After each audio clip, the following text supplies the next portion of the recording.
બોટાદ જિલ્લાના એક ગામમાં શાળાના આચાર્યની બદલી થતાં સમગ્ર ગામ અને વિદ્યાર્થીઓ હિબકે ચડ્યા હતા। જો કે ગુરુ શિષ્યનો સંબંધ સાથે એક શિક્ષકનો ગામ સાથેનો પણ સંબંધ એટલો જ દ્રઢ હોય છે કે લાગણીઓ છલકાઈ આવે છે।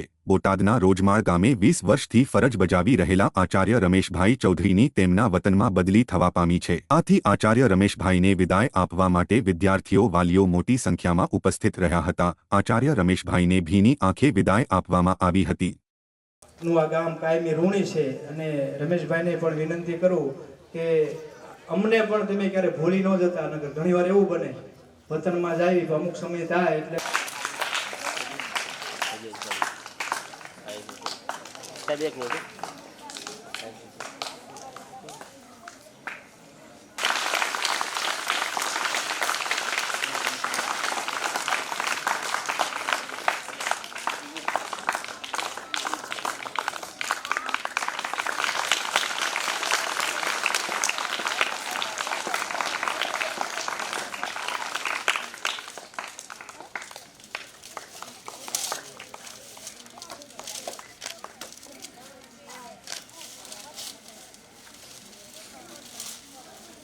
પોતાનો કૃતજ્ઞ ભાવ વ્યક્ત કરે છે।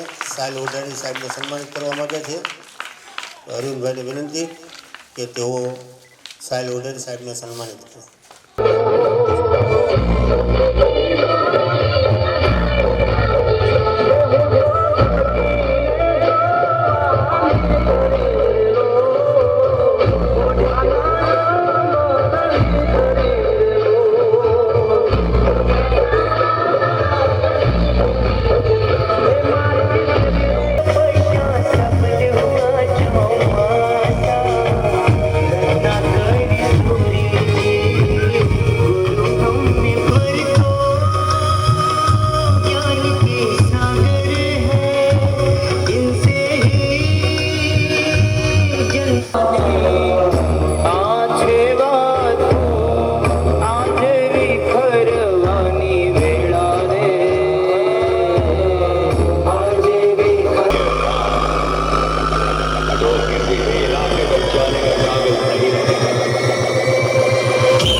ધીમે સાહેબ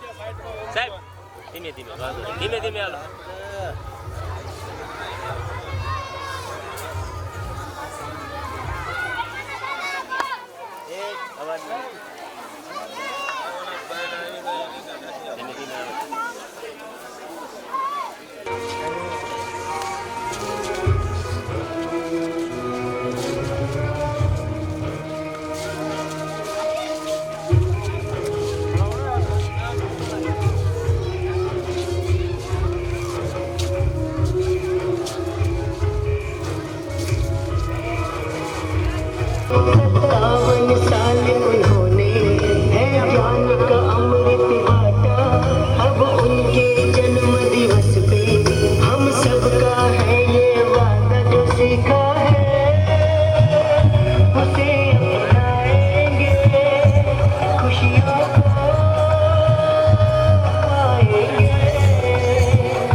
રોજમાળ ગામ સરપંચ તરીકે અત્યારે ફરજ બજાવું છું।